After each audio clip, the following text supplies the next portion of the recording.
Welcome, YouTubers, to another episode in my Grammar Hero series. In today's video, I'm going to be talking about how to translate word problems into equations that you can then solve. More specifically, I'm going to focus on word problems involving percentages.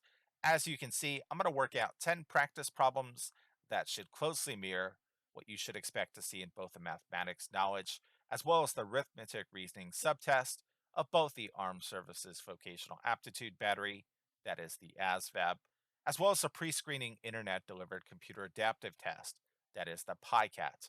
As always, in order to get the most from this video, you'll want to pause the video after I read a practice test question, attempt to work out that question on your own, and then resume playing the video to check your solution. One of the reasons people find the ASVAB and PiCAT challenging is the fact that they're not permitted to use a reference sheet or a calculator on those tests. So as you work through these practice test problems, try not to use any of those resources. Finally, I want to mention this. This is my second video on percents. If you go to my playlist called A Review of Word Problems for the ASVAB and PiCAT, which has more than 250 practice test questions, you'll see that among other things, my first video on percentages is there. Honestly, if you go through my review of word problems for the ASVAB and PiCAT playlist, you will be exceptionally well prepared for the arithmetic reasoning subtest of the ASVAB. Of course, for that reason, I'll include a link to this playlist in the description of this video. And with all that being said, let's go ahead and get started with today's video. Before we get started with the practice test questions in this video, I want to point some things out that are going to make your life much easier in the event that you come across any of these questions on the ASVAB and PiCAT.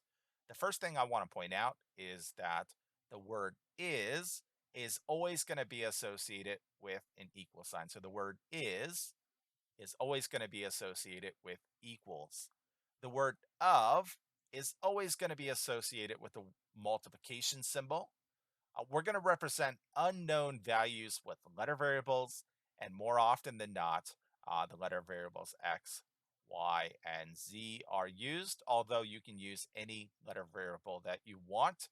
And finally, I want to mention that percentages in these word problems are going to be converted to decimals. So for instance, if a word problem says 50%, as we write our equation from that word problem, we're going to use the decimal equivalent of 0.5. If a word problem says 125%, we're going to use the decimal equivalent 1.25. And if a word problem says 5%, we're going to use the decimal equivalent of 0.05. Honestly, if you can understand these four things, then you're going to notice that these 10 practice problems are going to seem as if they're way too easy. Take advantage of that because on test day, you will see something very similar. And if it's that easy, you should get it right 100% of the time. So that said, let's move on to the practice test questions. All right, so now that we've reviewed those terms, let's take a look at the 10 practice test questions in this video. Right now, it's a good idea to pause the video, attempt to work out these questions on your own, and then resume playing the video to check your solution. So this first practice test question says, what is 30% of 90?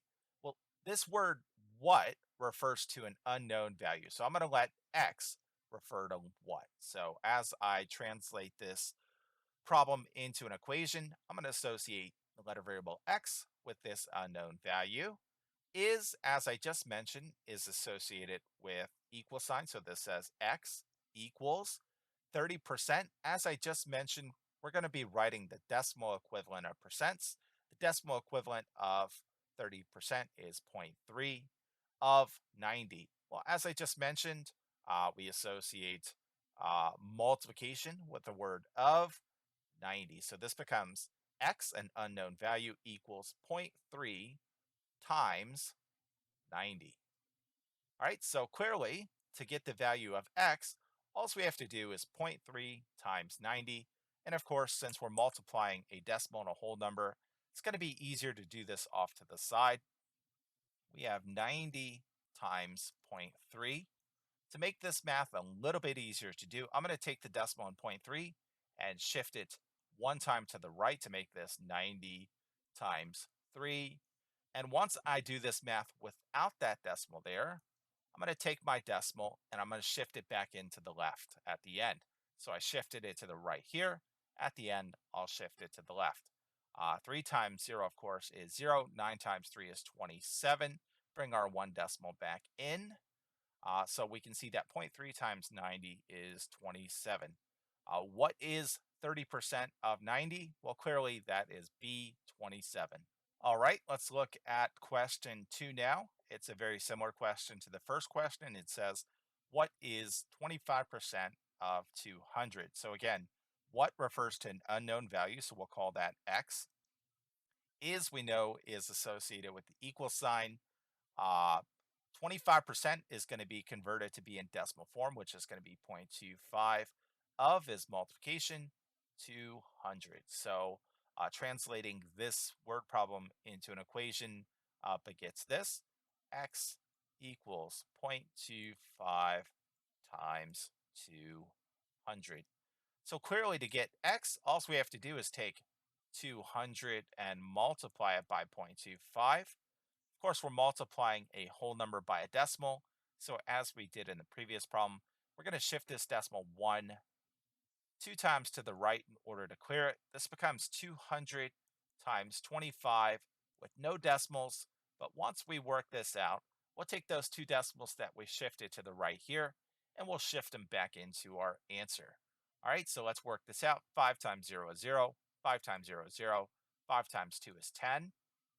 Before we start multiplication with this second digit, notably this 2, we have to bring in a 0 placeholder. 2 times 0 is 0. 2 times 0 is 0. 2 times 2 is 4. Let's add these together. 0 plus 0 is 0. 0 plus 0 is 0. 0 plus 0 is 0. 1 plus 4 is 5. Bring our two decimals back in. 1, 2. So clearly, X in this case is simply 50. So the correct answer to this one is B, 50. Again, as I mentioned, these problems are very simple as long as you understand that unknowns are represented with letter variables, is associated with equal sign, we express percents in decimal form, and of is multiplication. All right, so that said, let's move on to the third practice test question. All right, so number 3 says 12 is 25% of what number? So thankfully enough, these problems pretty much tell you exactly what operations to perform. It says 12, so we're going to write down 12 is, again, is equal, so 12 equals 25%. We're going to express percents in decimal form, so that's going to be 0.25. Of is multiply, so that's going to be 25.25 times what number? That's referring to an unknown value. And as I said, we're going to express unknown values with letter variables. In this case, I'm going to use the letter variable n. So clearly you can see that our equation is 12 equals 0.25 times n. And if we want, we can simplify this to be 12 equals 0.25n. So clearly, all we have to do is get rid of this 0.25 in front of 12 to solve for n. And to do that, we're going to divide both sides of our equation by 0.25. In doing so, this crosses out here, leaving you with n on this side. Now, there's a few approaches you can take here. You can certainly read this as long division, and you can do 12 divided by 0.25. That's one approach. And let's go ahead and work it out that way. So we're doing long division involving a decimal outside the division bracket. Well, the key to solving a problem like this is to take that decimal outside the division bracket and shift it until you get a whole number. So we're going to shift this decimal and 0.25 2 times to the right to make this 25. Now you might be saying to yourself, well, what about this 12 inside the division bracket? Well, let's think about this. We technically have a decimal right here in 12. Again, 12 is the same thing as 12.0000. So technically we do have a decimal there. And what we're going to do now is, since we shifted our decimal 2 places to the right here, we're going to shift our decimal 1, two places to the right here, and we're going to fill in those zeros as needed. So this new problem is 1200 divided by 25. All right, so we start this problem by asking ourselves, how many times does 25 go into 1? It doesn't. How many times does 25 go into 12? It doesn't. How many times does 25 go into 120 without going over? Well, 25 times 4 would be 100, whereas 25 times 5 would be 125, which is too big. So this is 4 times.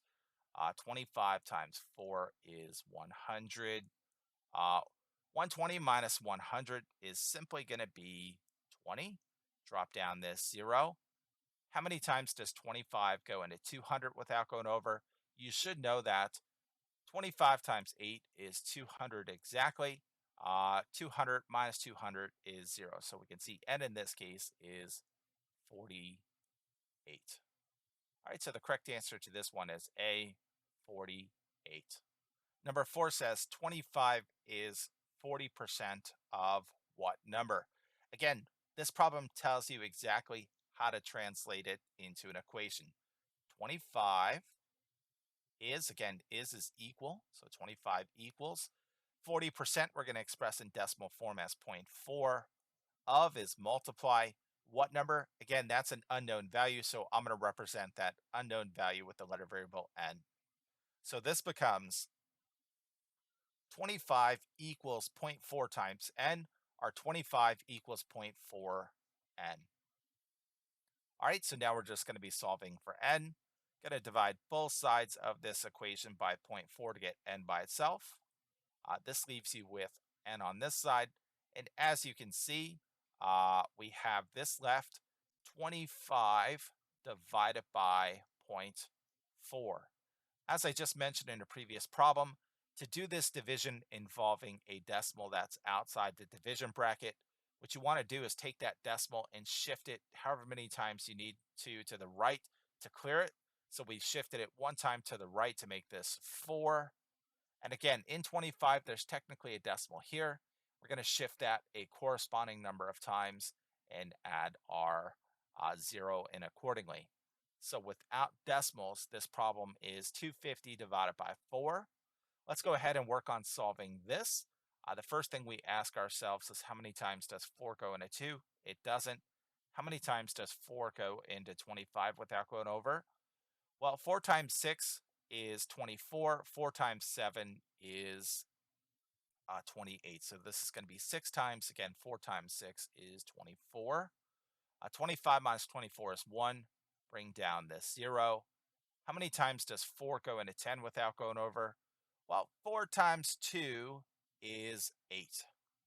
So this is going to be 2. And let me move down a little bit so we can see our work. 10 minus 8 is 2. And now, since 4 does not go into 2, we're going to have to do some things. We're going to have to add our decimal here, and we're going to have to add a couple of 0 placeholders. Once you add that decimal to your long division, you have to bring it up into your answer, and that enables you to drop down a 0 right here. Now the question is this: how many times does 4 go into 20 without going over? Well, you should know that 4 times 5 is exactly 20, and 20 minus 20 is 0. Since we have a remainder of 0, we didn't need these other 0 placeholders, and we are done doing our long division. Clearly, you can see that n is 62.5, and of course, in math, it's customary to write the variable for which you solved on the left. So this is 62.5, which is answer choice D. All right, so number 5 says 30 is what percent of 120? So as was the case with the previous problems, this one tells you exactly what to do. We have 30. Again, 30 is, so is equal. What percent of 120? So in this case, our percentage is unknown. So I'm going to represent that with the letter variable p. Of is multiply, so this is p times 120. All right, and if it's helpful, you can rewrite this like this: 30 equals 120p. So to answer this one, we're going to have to divide both sides of this equation by 120. In doing so, we get to cross this out, which leaves us with p on this side. And we can see that P equals 30 over 120. Well, let's talk about 30 over 120. How are we going to convert this fraction into a percent? Well, the first thing we have to do is convert this fraction into a decimal. And let's work on doing that. The first thing you should realize is that you have corresponding zeros here, which you can cross out. This reduces to 3 over 12. You should also realize that both 3 and 12 have a common factor of 3. In other words, you can divide both of those by 3. 3 divided by 3 is 1. 12 divided by 3 is 4. Now, many of you know that 1/4 is the same thing as 0.25, and 0.25 is 25%. So P in this case is 25%, which is answer choice C.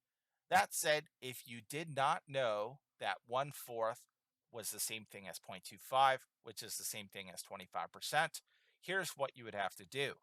You would have to treat this like long division. You would have to do 1 divided by 4.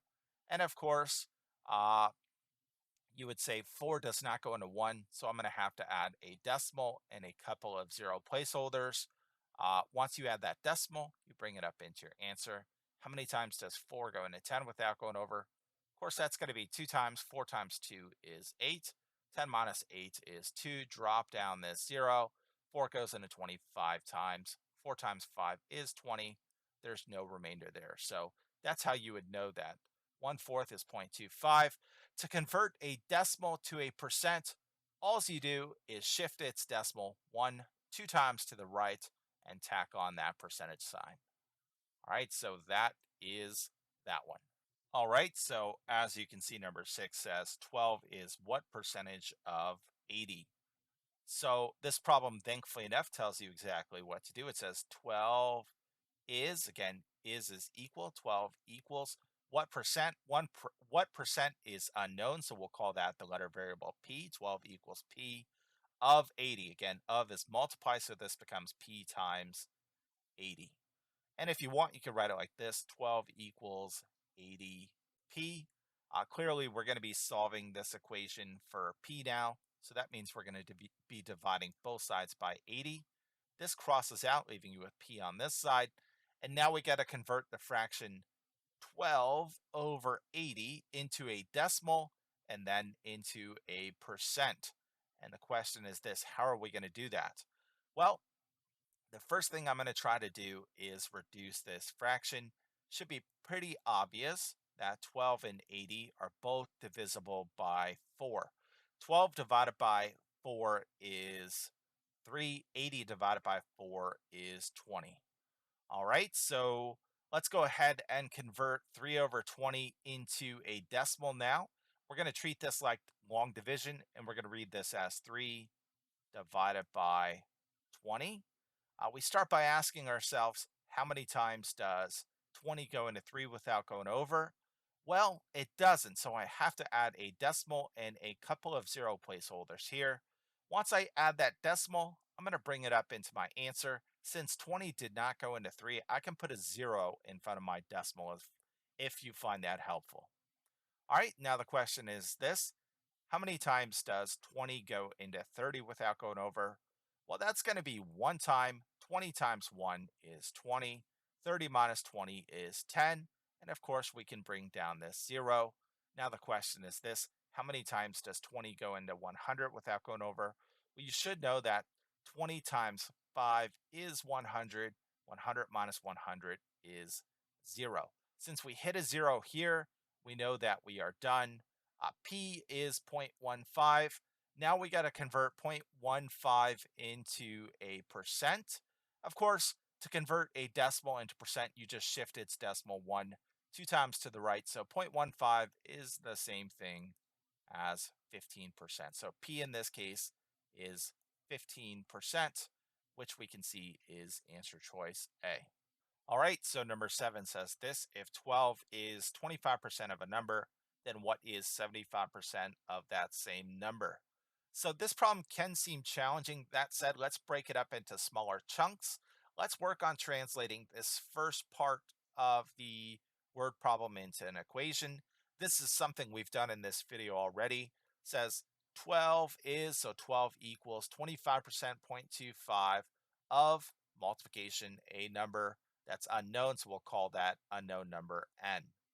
All right, so this is 12 equals 0.25n.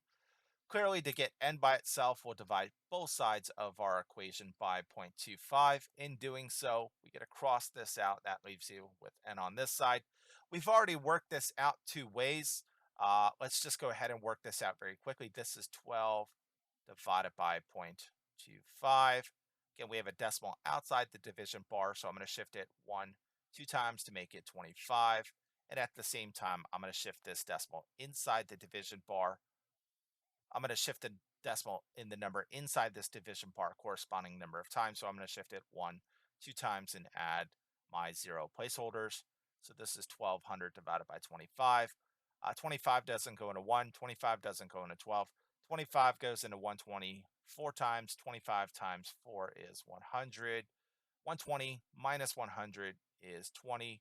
Drop down this 0. 25 goes into 200 8 times. 25 times 8 is 200. 200 minus 200 is 0. So we know n in this case is 48. But that's not what this question is asking. It says if 12 is 25% of 48, we now know that number is 48. Then what is 75% of that same number? So let's work on doing this second half of this problem. And I'm going to put a bar here. What is 75% of that same number? Again, this what refers to an unknown value, so we can call that x. X is equal 75%, we're going to express in decimal form as 0.75. Of is multiplication.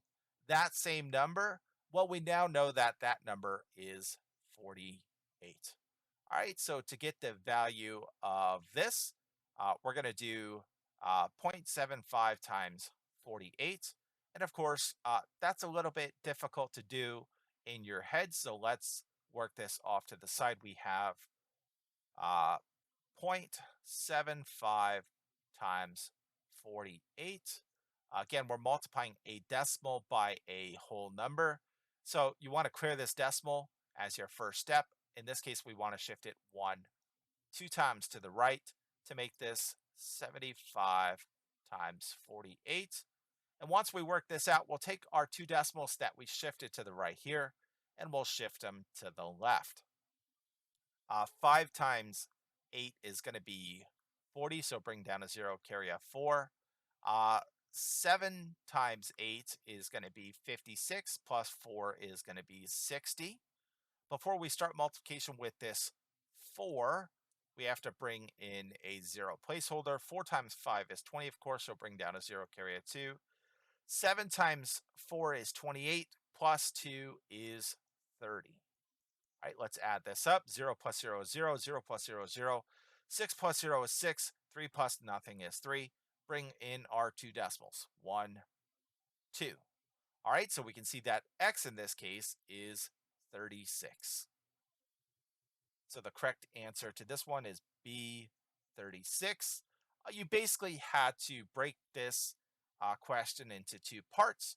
First, you had to figure out what n was, or that number was, and then you had to find out what 75% of that number was. All right, so number 8 says, on Saturday, a car dealership received a shipment of 64 new cars from the factory. If 8 of the cars they received were red, then what percentage of the total cars were red? So this one's not that obvious to figure out at first glance. That said, if you read through it again, you should be able to easily convert this one into an equation. Again, we're familiar with this terminology. What percentage of the total cars were red? Again, that percentage is unknown, so we could call that P. Of is multiplication. Total cars were red. Well, we know that there were 64 new cars. So this would be P times 64. Question is this: what are we going to have in front of this equal sign? Well, we know 8 of the 64 cars they received were red. So this becomes 8 equals P times 64. 4. In other words, 8 equal 64p. All right, so to get p by itself, we're simply going to divide both sides by 64. This crosses out, equaling p on this side.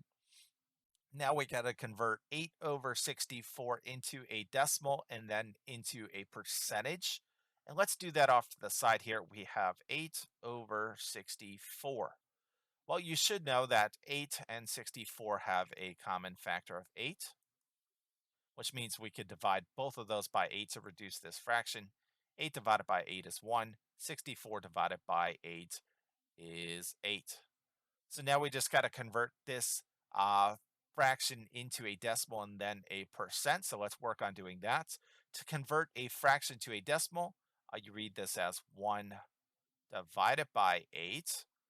Again, 8 does not go into 1, so we're going to have to add a decimal and a couple of zero placeholders to work this one out. Once you add that decimal, you bring it up into your answer.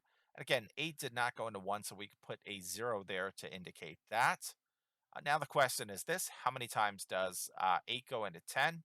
8 goes into 10 one time without going over. 8 times 1 is 8.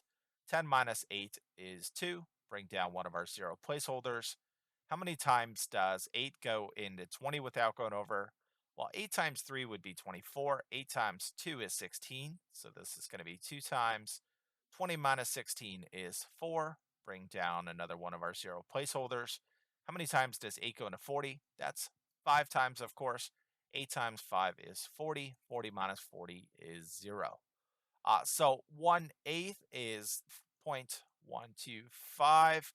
Again, to write a decimal as a percentage, you just shift the decimal 2 times to the right. So this would be 1, 2.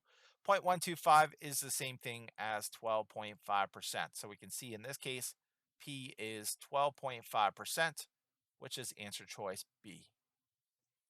All right, so number 9 says the price of gas in California is 5.50 per gallon. This is 125% of the cost of gas in Florida. How much does gas cost per gallon in Florida? So this one is not easy to convert to an equation right away. That said, you have all the knowledge and skills to do this. It says 5.50 per gallon is 125% of the cost of gas in Florida. Well, can we translate that into an equation pretty easily? 550 is, 550 is, so is equal. 125%, we're going to express that in decimal form as 1.25. 550 equals 1.25.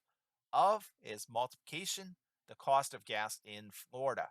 Well, that's an unknown. And again, we represent unknown values in math with letter variables. I'm going to call that G for gas. So this says 550 equals 1.25 times G, or simply 550 equals 1.25 G. All right, so to answer this one, we're simply going to be solving for G, which means we're going to be dividing both sides of this equation by 1.25. This crosses out, leaving you with G on this side. And all we have to do is work this out. 550 divided by 1.25. Again, we have a decimal outside the division bracket, so we're going to shift that 2 times to make 1.25 125.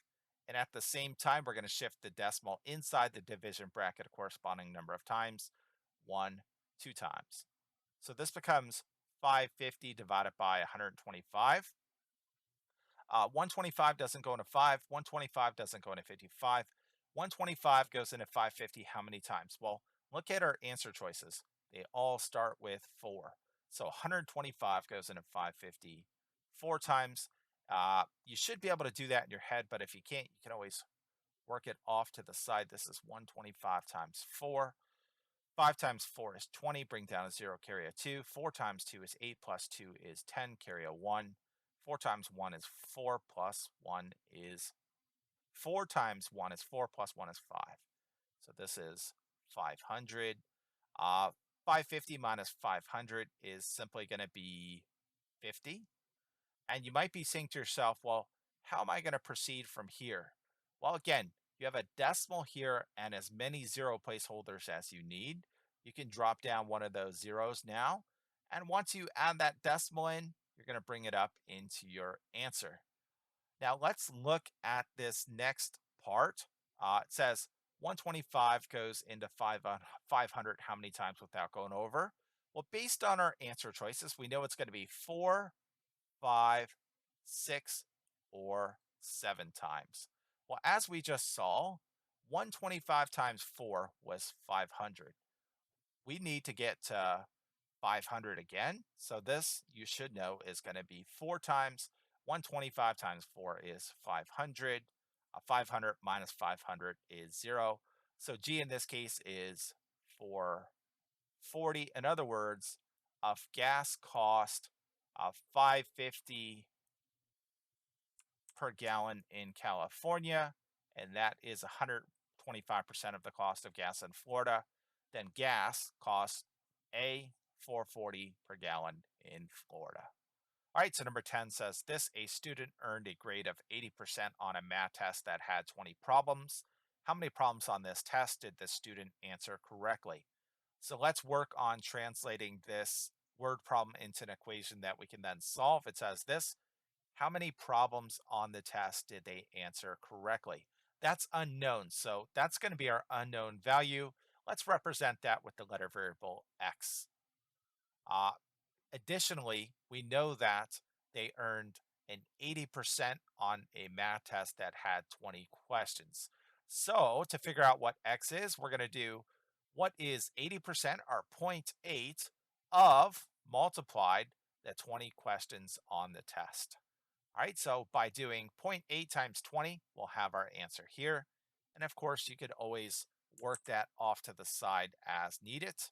We have 20 times 0.8. Of course, to proceed, we're going to take this decimal on 0.8 and shift it one place to the right to make this 20 times 8 with no decimals. Once I work this out, I'll take my decimal that I shifted to the right and shift it back into the left. 0 times 8 is 0. 2 times 8 is 16. Bring our decimal back in, and we can see that just simplifies to 16. So x in this case is simply 16. In other words, they answered 16 of the 20 questions correctly in order to get a grade of 80%. All right, so that is it for this video. As usual, I hope you found it helpful. And as always, you're more than welcome to leave feedback in the comment section below. Again, if you know that the word is means equals, of means multiply, and you represent unknown values with letter variables, you should be able to solve most word problems involving percents that you'll see on the ASVAB and PiCAT. That said, if you want more practice solving word problems that frequently appear on both the ASVAB and PiCAT, please check out my playlist called A Review of Word Problems for the ASVAB and PiCAT. It's completely free and it has more than 250 practice test questions in it. Of course, there's a link to this playlist in the description of this video. If you want to help my channel out, you can do one of two things. Of course, if you like my content, you can always subscribe to my channel. And of course, if you want to help my videos out, you're more than welcome to share them on social media, including on Facebook and Twitter. And on that note, I'm going to go ahead and cut you loose. Konnichiwa.